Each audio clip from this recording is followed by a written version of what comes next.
In Caracas, Venezuelan President Nicolás Maduro has openly ridiculed YouTube for deleting his official channel, lashing out at the platform's decision and accusing its owners of acting under the influence of foreign powers. His fiery remarks came during a nationally televised address on September 26, 2025, and quickly drew international attention. Maduro began by mocking the impact of YouTube's move, insisting that the ban had failed to silence him or reduce his audience. Speaking to a crowd of supporters and broadcast live on state television, he delivered his comments in Spanish with his trademark defiance. Now, despite YouTube censorship, people watch me on YouTube. They continue to watch me on YouTube. The owners of YouTube have failed. People still watch me there. Delete all my accounts if you want, you idiots, you imperialist idiots. We don't give a damn what you do. Nicolás Maduro, President of Venezuela. His words, although provocative, reflected a long-running narrative in which the Venezuelan leader portrays international technology companies as aligned with what he calls foreign imperialist interests. Maduro accused the platform's leadership of attempting to silence his message and the revolution he claims to champion. He went on to suggest that censorship by powerful corporations would only increase his reach among ordinary Venezuelans. Maduro argued that his message continued to resonate across the country despite the removal of his YouTube channel. People continue to hear us and see us, even on the walls. The words of our triumphant revolution appear, and the message reaches them even more. The more censorship there is, the more the message gets through. Nicolás Maduro. The Venezuelan president has long positioned himself as the defender of what he calls a sovereign and independent digital space. Over the years, his government has frequently accused Western technology companies of discriminating against voices from Latin America that oppose US policies. On this occasion, Maduro adopted a mix of sarcasm and derision. He mocked the employees who he believes were behind the decision to remove his channel, even resorting to insulting language as he accused them of acting on behalf of hostile powers. Keep censoring imperialist YouTube idiots. Keep censoring. Congratulations to those who made the decision. Productivity bonus for idiots. Employee of the month, Nicolás Maduro. The president's comments drew loud applause from his supporters gathered in the hall. State-run Venezuelan television replayed the excerpts repeatedly, framing the controversy as yet another example of what officials describe as information warfare waged against their government. YouTube's removal of Maduro's official channel reportedly followed repeated violations of the platform's policies regarding misinformation and incitement. Although the platform has not issued a detailed public statement on this particular case, technology companies have in the past restricted accounts of leaders and organizations accused of spreading harmful content.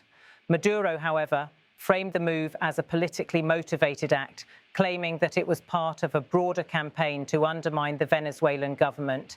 In his speech, he emphasized that such attempts to stifle his voice would fail. He reminded viewers that his administration has endured sanctions, diplomatic isolation, and economic pressure from the United States and some of its allies. According to Maduro, social media restrictions were simply the latest tool being deployed against his leadership. Maduro's style during the address oscillated between mockery and anger. He sought to portray the deletion of his channel as inconsequential, arguing that Venezuelans would still find ways to access his speeches and government messaging. He further claimed that revolutionary slogans were present in public spaces and that the spirit of the movement could not be erased by a private company's actions. His statement that the more censorship there is, the stronger the message becomes, was a refrain meant to rally supporters and paint the government as a victim of global suppression. His biting remark, "Productivity bonus for idiots, employee of the month," was accompanied by a sarcastic gesture, prompting laughter and cheers among his audience. Yet it also underscored the deep hostility between his government and Western tech platforms. While the Venezuelan state media amplified Maduro's comments, international observers and digital rights advocates offered a range of reactions. Some criticized the president's use of offensive language, suggesting it detracted from legitimate discussions about freedom of expression online. Others noted that the episode highlighted the ongoing tension between state leaders and private technology firms over content moderation. Human rights organizations have often accused the Maduro government itself of restricting free expression at home, pointing to the blocking of opposition websites and the arrest of journalists. Against this backdrop, The president's outrage over his own channel's removal drew accusations of hypocrisy from his critics. For years, Venezuelan citizens have relied heavily on social media platforms to access information beyond the control of state broadcasters. YouTube, in particular, has served as a space for both pro-government propaganda and opposition voices. By removing Maduro's channel, the platform cut off one of the president's key avenues for reaching Venezuelans abroad and for broadcasting official speeches internationally. However, as Maduro emphasized in his remarks, his government maintains control of domestic television and radio networks, ensuring his message continues to be widely disseminated within the country. This latest confrontation reflects the wider debate over who sets the boundaries of acceptable speech in the digital age. Leaders such as Maduro, who portray themselves as standing against Western influence, often see restrictions by global platforms as proof of foreign interference. For their part, technology companies say their policies are designed to limit the spread of harmful misinformation and to protect users. The tension between these priorities, national sovereignty and global platform governance, has repeatedly surfaced in conflicts from the United States to Brazil and beyond.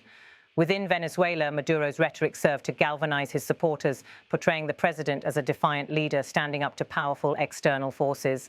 State-run television portrayed the episode as a sign that the government's message is seen as threatening by foreign powers. By turning the removal of his YouTube channel into a national rallying point, Maduro sought to consolidate domestic support at a time when the country continues to face economic hardship, sanctions, and political isolation. The confrontation between Nicolás Maduro and YouTube has become a symbolic episode in the struggle between state power and global tech platforms. In his televised address, the Venezuelan president made clear that he sees the battle over online speech as part of a larger ideological fight against what he calls imperialist forces. His remarks, at times mocking, at times angry, revealed both his frustration with the loss of a digital platform and his determination to portray the situation as a victory for his movement. Delete all my accounts if you want. We don't give a damn what you do. Nicolás Maduro. The more censorship there is, the more the message gets through. Nicolás Maduro. These statements capture the essence of his stance, a refusal to accept the authority of a foreign-owned platform over his right to speak, and a belief that attempts to silence him will only amplify his message. The episode is likely to further strain relations between the Venezuelan government and major international tech firms, underscoring the complex intersection of politics, technology, and freedom of expression in an increasingly interconnected world.